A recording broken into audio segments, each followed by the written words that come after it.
Hello,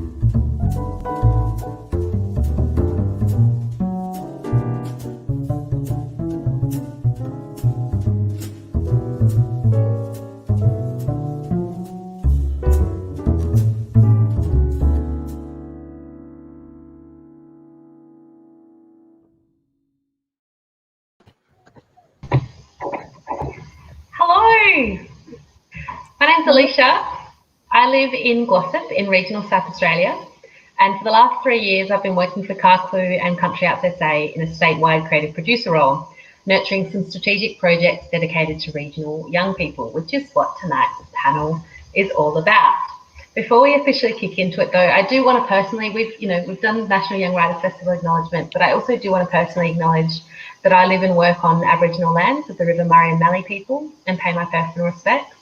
And I also want to acknowledge in that context that sometimes wrestling with and facing the past can be painful and messy and complicated, and we don't quite know what to do with it. And although we shouldn't live in the past, if we forget it or we try to hide it or we try to pretend it didn't happen, we miss the lessons that it has to teach us now. And I'm continually grateful for the ongoing strength and generosity of First Nations people right across Australia, and those specifically who have mentored and guided me throughout my life. And also for the ongoing custodianship of lands and waters that demonstrate that there is other ways to live, love, work and walk on the lands that we call home. So we're here for a panel, and anyone who has ever attended a panel before will know that sometimes what a panel says in like the promo copy and what actually ends up happening can be quite different. But we are here to talk about regional perspectives in conversation with 4 regional playwrights. And in a second, I'm going to ask them all to introduce themselves. But I just want to give you a little context first on how we arrived here and why we're doing this panel and sort of what it's all about. And hopefully we will stay on topic. We'll see how we go. So all 4 of the writers in conversation tonight were participants in a project called Writing Place last year. Writing Place was a 9-day residency held in the Flinders Ranges and Eyre Peninsula of regional South Australia in September 2019. That was when we could all be together from across the country. We had 14 participating writers from across Australia come together, and they spent the residency with mentors Emily Steele, Caleb Lewis and Mary-Ann Butler, undertaking masterclasses, small group tutorials, one-on-one sessions, and lots of dedicated writing time to create a monologue script that was designed for teenage actors. The scripts created were then shared in a bit of a reading for invited guests, again from across the country, on the second to last night of the residency, and subsequently in April this year, published in a collection by Currency Press called This Was Urgent Yesterday, which you can of course buy online in ebook and hard copy. I hope that's enough context setting, and that some other threads will come out of the conversation. So I'm going to throw now to Lily first to introduce herself. Hi, I'm Lily Hensby, and I'm located in Camberwarra, which is in the Darawal Nation, so like South Coast, New South Wales. The sort of work I like to make is like wacky stuff. My latest play was about aliens, so hopefully that paints a picture of what I like to do. I also love aliens. Michael, can you introduce yourself next? Yes, hello, my name is Michael. I am living and working in Whyalla in South Australia, so we are on Bangala land here. I work a lot with young people. I am a young person, but I work a lot with people younger than me, children, and I really am passionate about working with kids and writing their stories. They come up with just brilliant things. And I found real love for kind of absurd plays, like just things that are just a little bit silly. That's kind of what I'm enjoying at the moment. And we could all use a bit of silly in 2020, I reckon. It's been a hard year. Betty, let's hear from you next. Hi, so my name's Betty. I am living here in Alice Springs on Aranda country in beautiful Central Australia. And my work here is as a writer.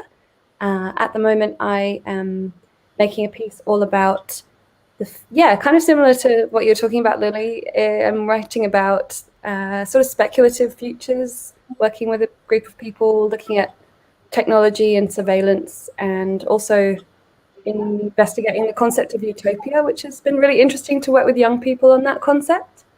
And yeah, as a writer, I love writing for young people. It's something that I feel is so important for me. So yeah, good to be here. Beautiful. Thanks, Betty. And lucky last, Rebecca. Hi, I'm Beck. I use she, they pronouns. I'm in Canberra on Ngunnawal country. And I think right now I just want to be making things collaboratively and being in the room with people, because in isolation I did a lot of thinking and came to some realizations, but now I just want to be like touching people.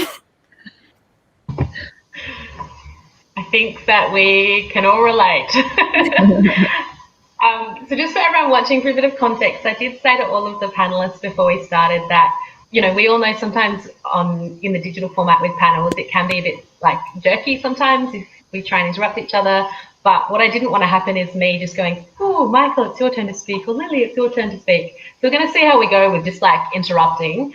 But if it gets too messy, I will step in. But yeah, you're here to hear from the panelists, not from me. So as much as possible, I'm just going to kind of try and drop some things in and keep us on time without hovering. But I sent the panelists a whole bunch of provocations and questions, but I feel like there's already some things that just came out in the intros that I want to ask you about instead. But I will go to the original set of questions to kick us off, and we'll see where the conversation goes. So, and this might feed on some of the introductions that you all gave, but I want to ask an example or your thoughts about stories that you can only tell in regional Australia. Like, what are the unique perspectives that we have, the unique perspectives that we bring, and how do you approach telling those stories because you have that regional lens? And just because Betty was talking about that speculative fiction futures thing, I'm going to throw to Betty to kick us off, but if anyone wants to jump in, interrupt, argue, I reckon go for it. Yeah, please do, because I feel like the least regional person here. Obviously, I am a British person and a migrant to Central Australia. So it's such a fascinating question, Alicia, because I really think that, you know, living remotely, living in Mbantua, Alice Springs, for me, you're right that there are so many unique stories, and I know lots of people who tell those stories brilliantly. For me, I often feel like my role here or my responsibility here is slightly different. I feel like through my work, and particularly through my work now working with young people, I'm sort of interested in my own responsibility in the stories that I tell and the places that I put myself in.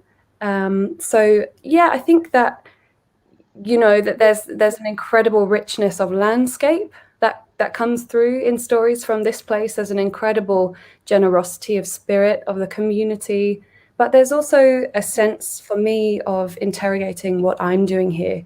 And I think that living regionally, you come to those questions more so than if you were living in a city distracted by, you know, the everyday ability to go to galleries and go to art spaces and have more of an urban experience that you could be anywhere in the world.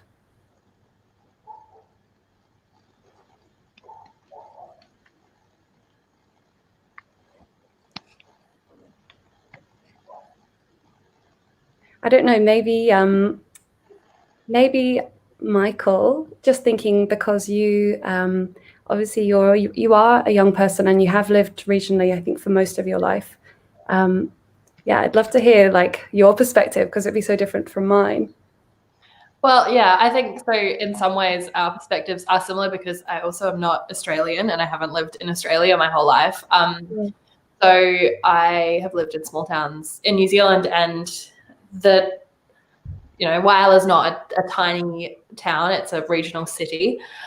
So I think one of the big things for me, and I think something that I find really interesting about the region versus the city, is that everywhere I've lived that's a smaller town has this really strong sense of community, and people really do engage with each other differently.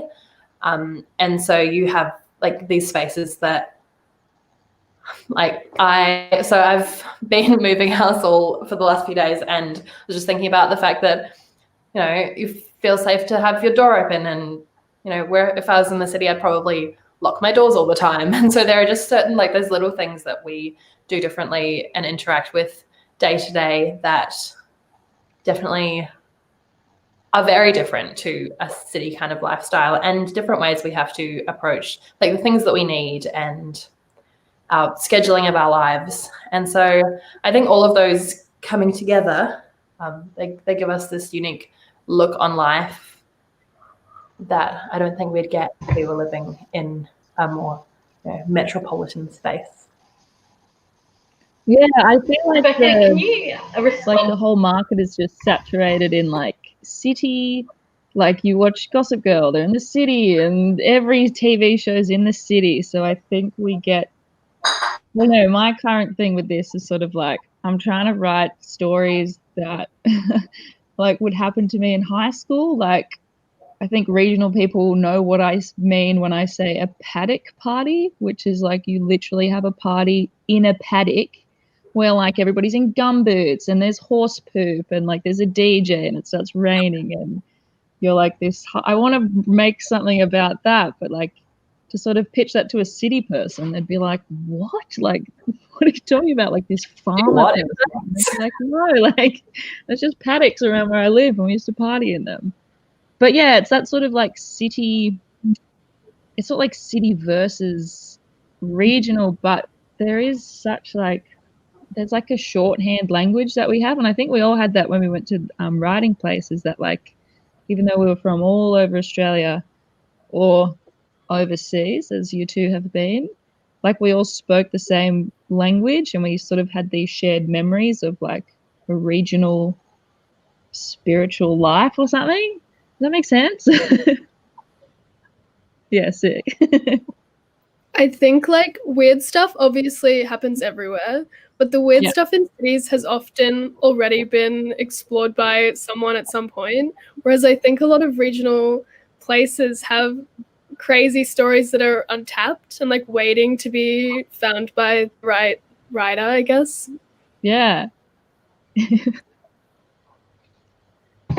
I'm wondering, Rebecca, like if you have any thoughts about, so you were in Tasmania and now you're in Canberra, and the difference between those two locations and how that might be informing your writing and the kinds of stories you want to tell. Yeah, I think I did think a bit about this, like knowing that I would probably have to talk about it.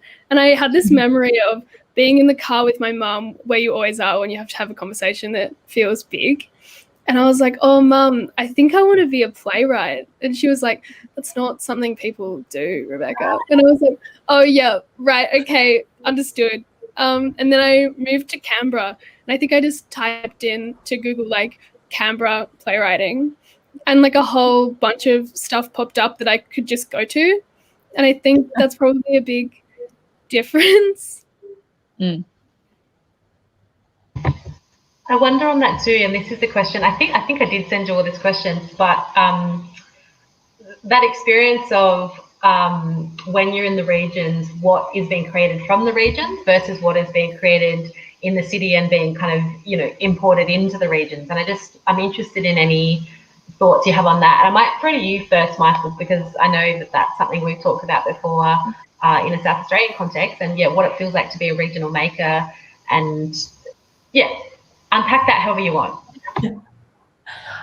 Yeah, no, we definitely kind of sold, as regional people, sold this idea of what people in the city think that we want, which not having anything to do with our communities and not understanding that community aspect that you have in small towns, those things don't hit the mark in the way that, you know, living and being within these communities, we do know what people want, and we do know how our communities will interact with the things that come.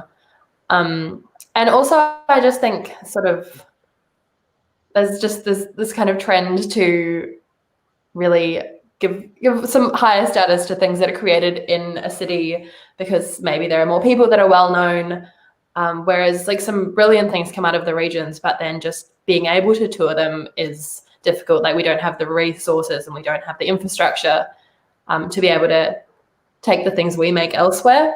So I think that's really something that in my work I currently am looking to do a bit more, like creating and taking it somewhere else and showing people that actually we don't need to import all of this entertainment from elsewhere. And that goes for like all of the things that we consume, all of that entertainment. It's always someone else feeding us what they think we want. And with America really being the powerhouse of entertainment, like they give us something that doesn't always work for Australia, and then that's sort of the same feeding down into the regions and with the shows that get to us.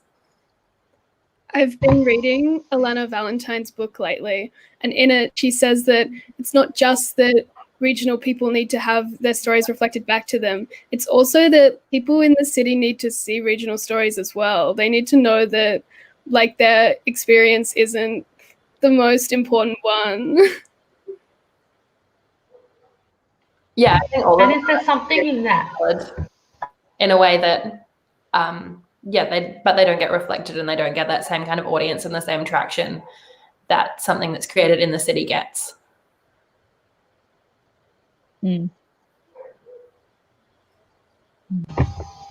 Betty, I'm wondering if you can comment on this from the perspective of having spent so much time in the NT, and like Alice in particular, like that whole idea of like being super remote, I guess, in terms of what content comes to you and what content's being made and what stories being told. And again, we acknowledge that you are a visitor to that country as well, but what you've observed from that experience. Yeah, 100% a visitor here. But also, someone, it's so interesting, that question. I suppose we could talk endlessly about how you feel like a local and what that impact that has on being a regional writer, and like certain people claiming regional identities for a short period of time. Anyway, I've just been in awe in Alice Springs of the homegrown passion and talent and incredible drive. We have like back-to-back festivals from April to September. It is just unbelievable. There's Desert Song Festival, there's a heavy metal festival, there's a heavy metal label here, there's so much. Yeah, it's honestly it's astounding. And I think the fact of not having so much touring here, it's very, very difficult. There's hardly ever productions that tour to Alice Springs, even though we have a fantastic theatre here. They do their best in programming, I'm sure, but it's just the expense of getting large productions here. So that was actually the first time I saw Marianne Butler's work, was in the 2015 tour of Broken to the Araluen Centre here in Alice Springs. So work does travel here, but it's not super regular. So I think that drives people to just go, I have an idea and I want to do it. I'm going to put on a drag festival. I'm going to walk up and down the mall in a fairy costume. And I think maybe being so remote, there's a sense of like, you are very accountable to your local audience, but you don't necessarily have to be seen by everyone. So that there's a comfort, I suppose, in the local participants and collaborators that you have here.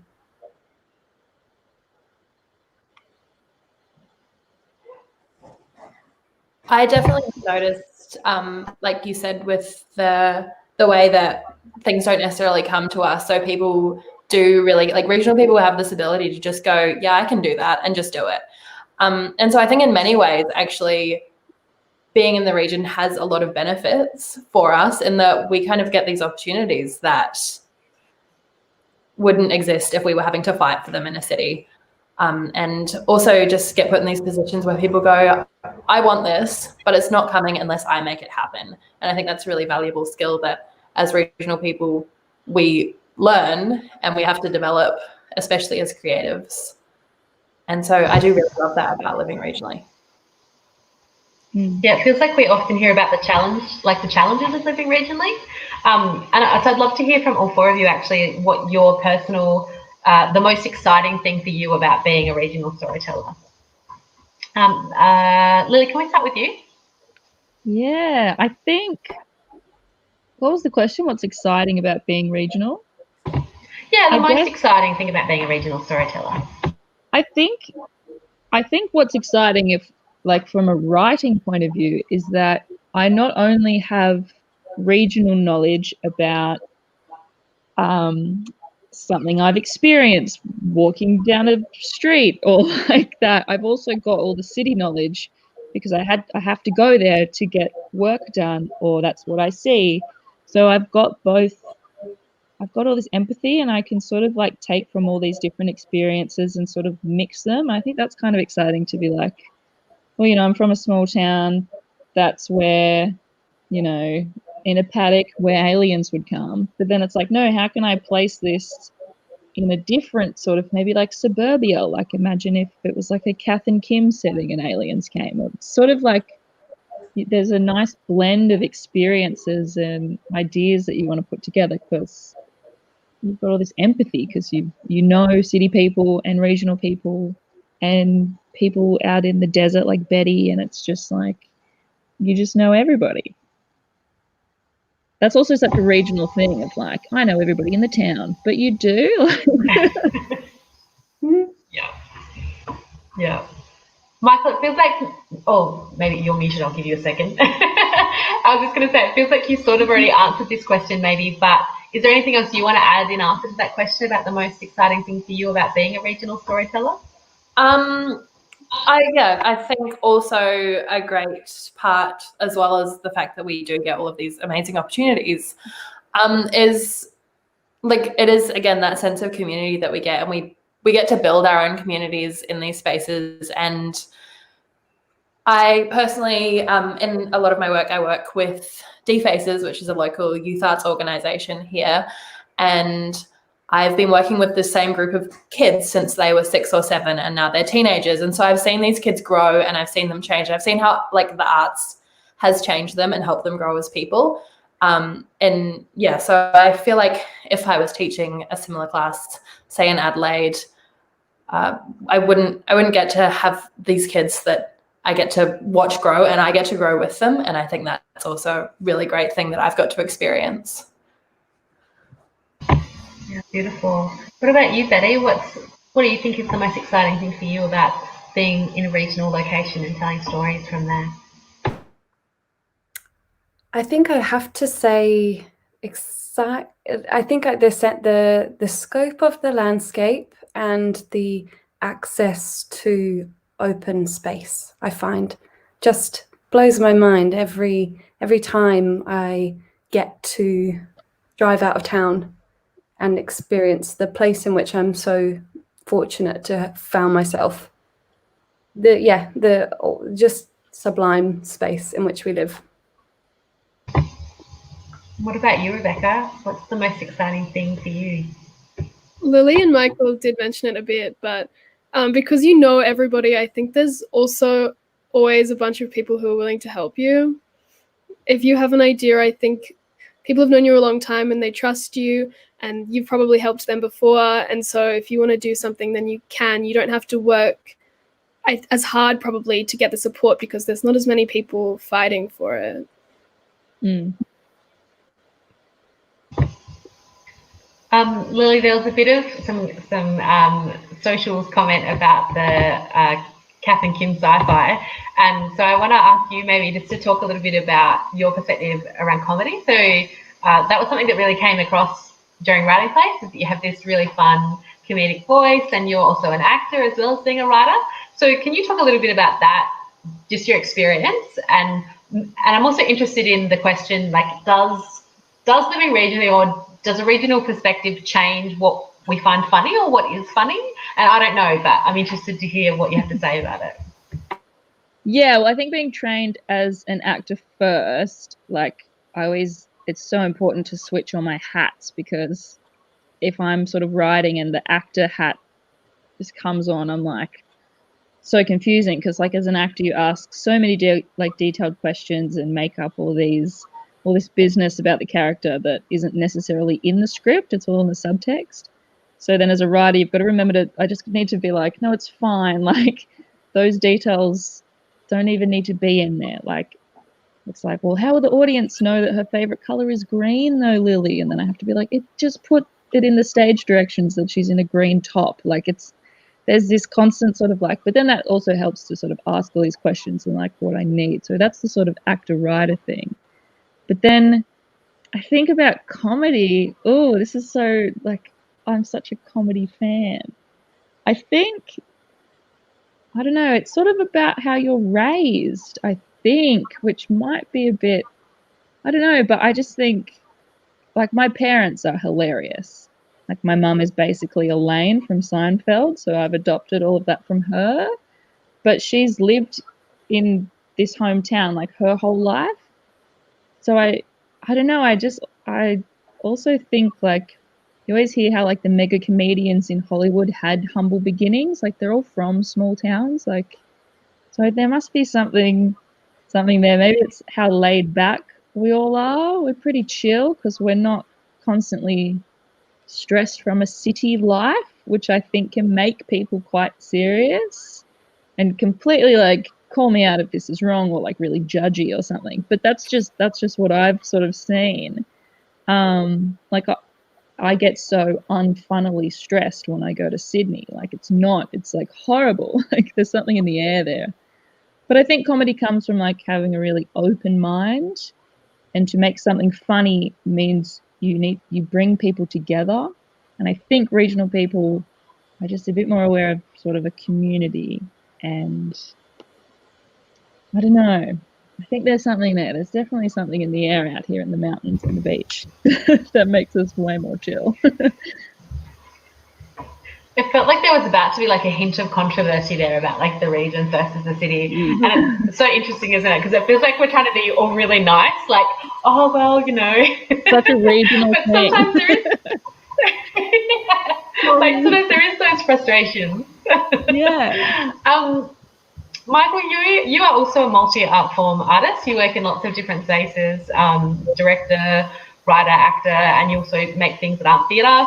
Can you talk a little bit about how that informs your perspective and, yeah, riff off that a little bit? Yeah, okay, I can.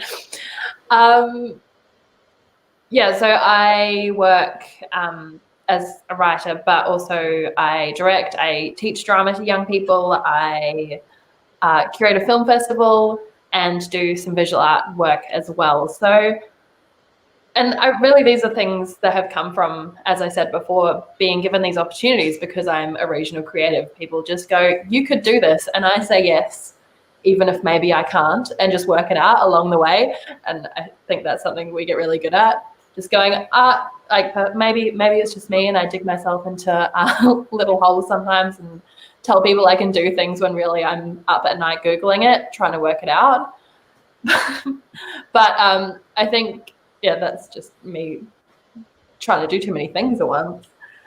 But yeah, all of those different aspects, I get to really work with the community really deeply. Like all of the visual art stuff I do is very community-based work.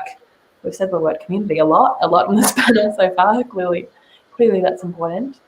And yeah, that's something that is really important to me in all aspects of my art making, is that sense of community and the engagement and letting people experience their own stories and their own perspectives. I'm in my writing, I'm particularly interested in talking to people and writing stories based off what people give me, and really trying to have those genuine voices of people that I've met along the way and really share their ideas and share their thoughts. Because I think everyone, you know, it's not only ideas that come from the cities that are worth talking about, and everyone has a really interesting perspective, and that's definitely something I've learned by juggling all sorts of different things. I reckon we do need to ask the question, like, I feel like we're like a pretty positive bunch, but I think we do need to ask the question about like what are some of those things that are tricky and difficult, and that might be about access or barriers, but also about perception and how you think you might be seen differently or work is seen differently, or the ways that doors are or aren't open to you. So yeah, if we can maybe go around the room again, Rebecca, do you want to start us off with this one about, like what are those deep kind of challenges or frustrations that you experience or have experienced? I think like it's a pretty simple one probably, but a lot of the times I'll like find something cool online that I'd want to be involved in, and it's very far away, or it's like specified in the fine print that it can only be artists from certain places.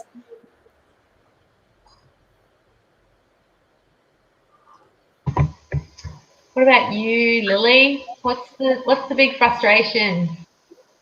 I think there's like it's this weird open secret if you're from a small town that you'll never make it. It's not going to happen for you, and so you sort of get. I don't know. I always think back to high school because I was like in my hometown most of my high school, and it's just like even from teachers you don't get fully supported. Like they'll tell you, no, you can't be a dancer, be a computer person, and you're like, but I want to dance, like I want to write, I want to do this, like. So there is a sneaky little secret between everybody and it's also like as an artist, it's sort of this. It seems like a sort of like a hobby, but no, it's work. It's really hard work, and if you are really passionate about doing it, then it's obviously like such a. I know it doesn't feel forced when you're making stuff. Whereas if I were to listen to my teachers who told me to be a doctor, I don't know. We do need more doctors. People be doctors, but I couldn't be a doctor. Doctor of comedy? No, I don't know. I don't know. It would just be like I'm not living my full truth. I don't know. I think it's controversy again. Ooh. Open secrets. But yeah, I think that's a struggle, is sort of like you might hear your like nan at Christmas be like, well, she's writing a play, like that's gonna make her any money, and it's like, well, it will one day, nan, please. But yeah. My nan also does that in the UK, but she's really supportive actually at the moment. Yeah, it's been great. No, I think that there is that challenge of like there's enormous challenges of writing anywhere, isn't that? Like no one would choose to do it. It's something that you do, or probably best not do, really. But here we all are doing it. So stubborn of us. Selling it. But I think to compound that natural isolation and difficulty and grappling with your own mind that you do as a writer, there's also, for me, there's the enormous sense of, we have talked about community a lot, but I think another thing that's not been mentioned is that, in my experience, community is transient, and people living regionally leave because for so many reasons. And my life in Alice Springs has been punctuated by serious losses of people leaving and making their life elsewhere. And I think that takes a toll on your circle, on your community, and on your mental health. And also, it impacts your writing because you need a support network that sustains you to do stuff that's creative. What about you, Beck? Has Michael spoken yet? Oh, okay, cool. I just have a question for Michael, and that's that last year I remember you having a lot of success with defaces and like a specific production, and I was wondering, what do you think it was about that made it sort of travel and be recognized by people outside of the regions? Was this my Area 53? Yeah. Stuff? Yeah. So I wasn't involved in the original iteration of Area 53, so we'll take no credit for that. I was just in the production that did go to the Adelaide Fringe. But I think what was really fantastic about that show is that it came directly from the idea of a young person, of a teenage boy who was like, this is an idea and I like it. And we just took the ball and we ran with it, and ended up with this really absurd, kind of crazy show. And it was, I didn't even see the first show because I was overseas, but it really was a huge production. It was a fully immersive theatre experience, and it was all led directly by the young people.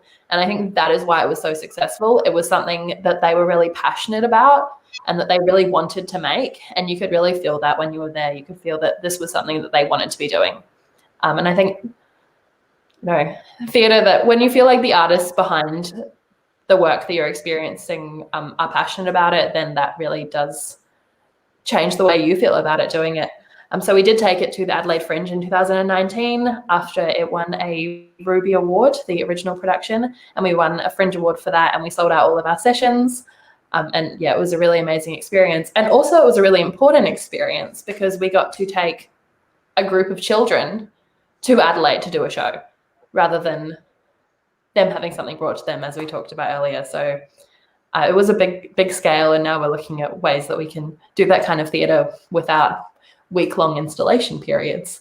But I think it was a really important experience for them. And I think it was a good learning experience for them to realize that actually they can be professional artists, and they don't have to discredit themselves because of where they're from.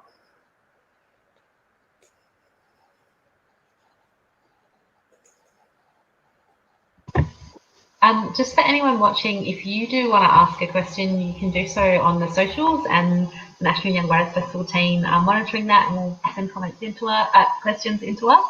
But otherwise, we'll just keep talking until we run out of time.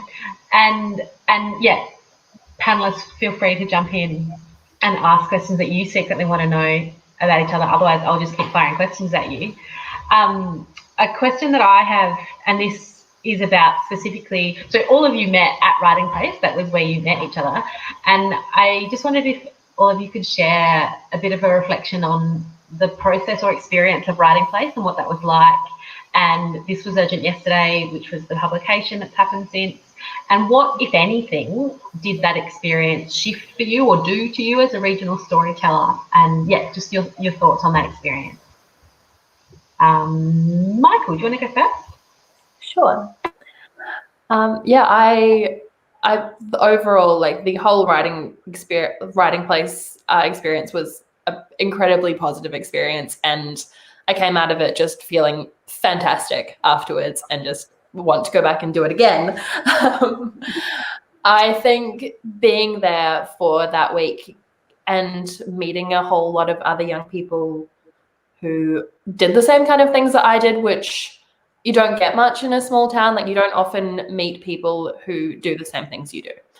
So it was really nice to have this group of people who were also interested in the same things that I was excited about. And just, I think one of the best things about it was just the sitting around the campfire at night and chatting and hanging out and sharing experiences and sharing stories. And just that networking side of it was a really beautiful experience, and having these people we could share with. And also the whole week gave me the confidence to just be able to call myself a writer or call myself whatever I wanted to be, because there was a lot of discussion about that, and essentially we just went, actually, the second we start owning it, then that is what we are. And so that was one of my big takeaways from that.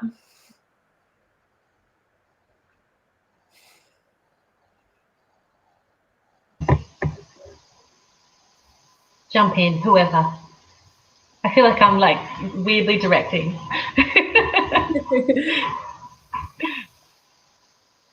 I can't even talk about Writing Place. It's just, I can't. It was just literally like I just needed it at that time, and it came, and it was just like, see, I have no words. It was just so good. Like, just to have fellow mates know what play I ask. Hey, have you read this? Yes, I have. Great. Let's talk about it for like intently and disgustingly like intense. Like,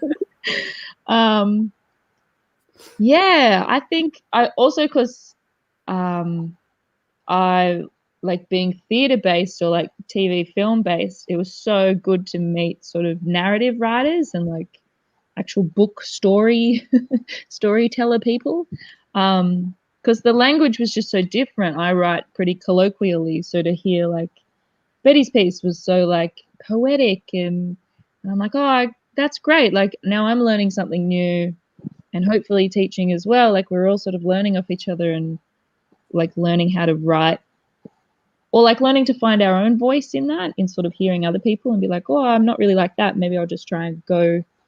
I won't try and do the same thing, but I'll try and do what I can do. I think that was great. Yeah, you're so right about that, Lily. I often think Lily and I were in the same group under the expert mentorship of Marianne. And I remember your piece so vividly because it just drove forward in a way of constant action, in a way that taught me so much about using sparse language and supercharged action that I tend to like drift off into whatever I'm doing. And yeah, you're right. The contrast of all of us working so intensely in close proximity was just so fulfilling and so challenging. And I also think that the writing place and the publication just connected me with this drive to write for younger voices and to give younger people the intelligent, passionate, not patronizing scripts that I feel I didn't have. Yes. True. You know, there's just not enough out there for younger voices. And they don't have to be younger characters. They just have to be relevant. These guys spent like 9 days with me, so they know that I'm a super big jag. So yeah, all the love hearts for that. What about you, Rebecca? I think something I really didn't appreciate at the time was having like both the mentors and the other participants as sounding boards, because now when I'm in my room and I'm writing and no one's seen the play for like a couple of months even, it's so like way different. And also they understood what I was writing about. We were given the brief of writing about regional stories and everybody there was from a regional place, and so they were giving me feedback that felt really true and honest, and yeah, it was really lovely. I wonder just on that, if anyone, actually, if maybe all of you could just reflect a little bit on the kinds of themes that came out of your monologues, but also maybe other people's monologues, because I think there was some really, there was some really important themes, and I hope everyone will go and buy the book so you can read all of them. But just what it means to kind of be able to bounce that against other people and explore the stories you want to tell. I don't know what my question is. It's a provocation. Go now. I think leaving was a theme. Yeah. Transitioning for me came out strongly. A lot of us wrote about that period between adolescence and adulthood where you're forming your identity and everything's weird and your relationships are falling apart maybe for the first time, or you're finding new relationships. And a lot of us wrote about that like beautiful angsty time with so much compassion, which I loved. Yeah, I definitely noticed that whole theme of identity was quite strong through a lot of the pieces. And I think the way of finding yourself and finding your identity in a regional town is really unique, because everyone, and like, as really what I explored in my piece, is that everyone does know you and they know who you are and they have an expectation of you. And so actually that finding yourself is different, very different regionally than it would be in a larger city. And so that is one of those perspectives that is really uniquely regional, but also doesn't, like, those kind of teen growing up finding yourself stories that we get given are about kids in cities, and that's not the experience of young people in the regions. Yeah. We do have a question from somebody watching, which is so nice to know that people are watching. So the question is, what kinds of programs, events or shows in your region do each of you hope will gain more support and attention in the near future? Anyone got something they want to throw back to that? What kinds of programs, events or shows? I have You hope some for great things in Whyalla that are coming up hopefully early next year as well. But we have a regional Fringe festival here in Whyalla, which is amazing. Unfortunately, got cancelled this year because the world ended. But we have the Unearth Festival, which is fantastic, and it does bring acts from the city to us and from all over Australia, but it also employs local artists and gives us space to perform in a festival environment. And so that's really valuable as a regional creator. And then things like the film festival, which we're seeing audience grow every year. So I think all of these kind of festivals and independent festivals are amazing and are doing wonders for our community and giving artists work.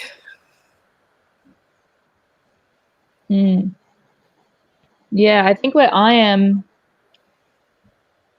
there's like really nothing theatre based anyway. And I know that lots of Sydney shows travel an hour south down to Wollongong, which is where I've lived most of my young 20s.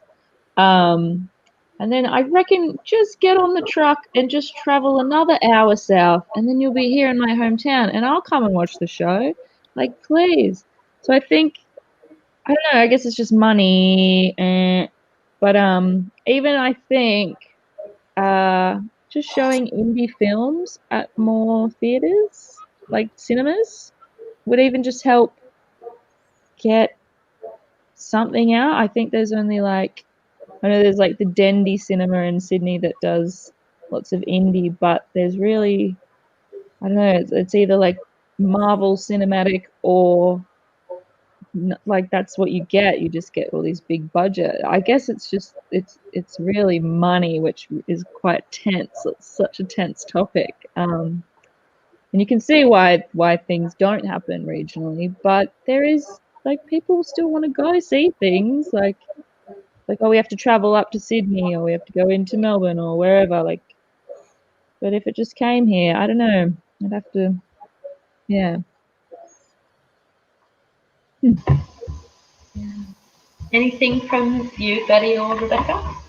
Well, I'd urge everybody who hasn't seen In My Blood It Runs to run out and see that film. That's been an enormous success. It seems from partly based on our country here, the story of young Dewan and his struggles with school and the youth juvenile detention system. In terms of theatre, there's a really talented playwright whose work is wonderful, Declan Ferber-Gillick, who I'd keep my eye on from Arunda country as well. And yeah, just when we can all travel again, come up in the winter and hang out here and come to some of the festivals and events and writers' festivals. It's same. Just looking forward to when people can come back.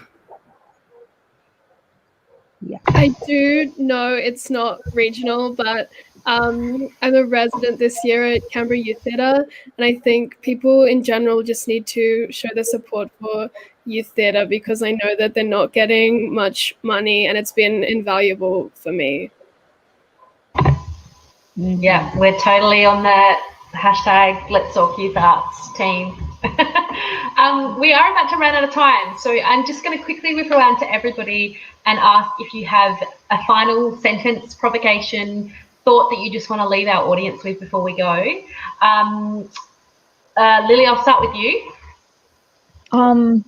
Yes, if you want to write a story based on something true that happened in your small town, you are very welcome to.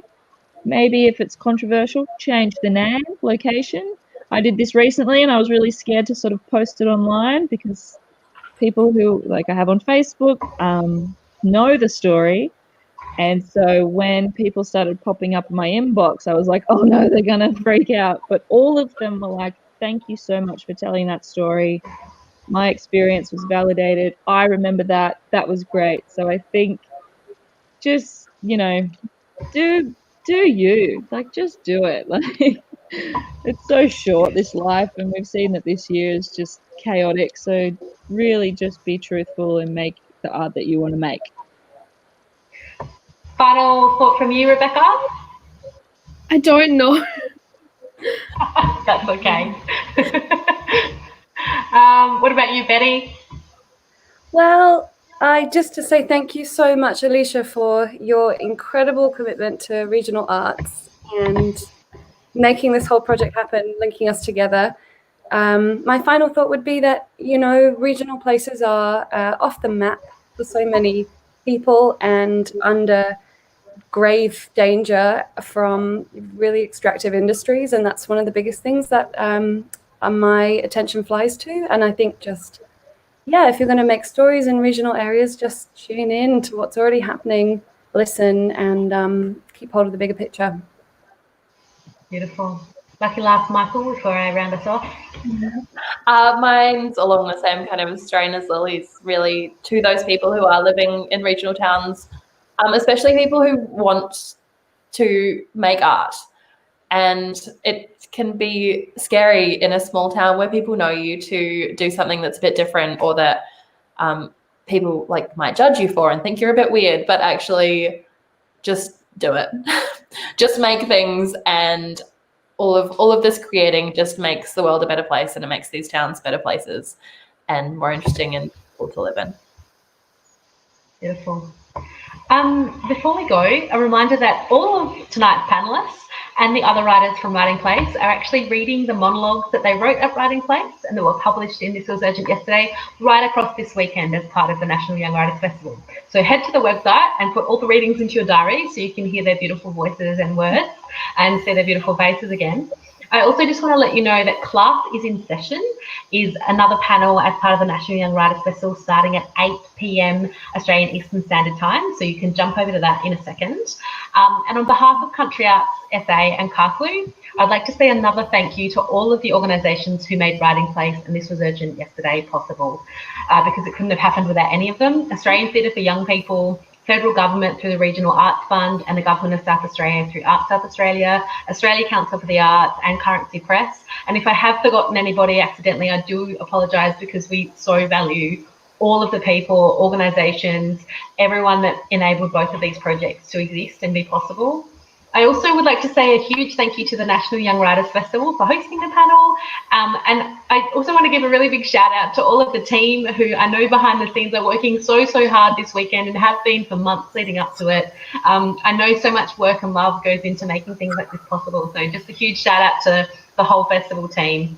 And lastly, I'd like to thank everyone in the room right now, including all of you who tuned in and our fabulous panelists, Michael, Lily, Rebecca, and Betty. Enjoy the rest of the festival, everybody. Bye. Bye.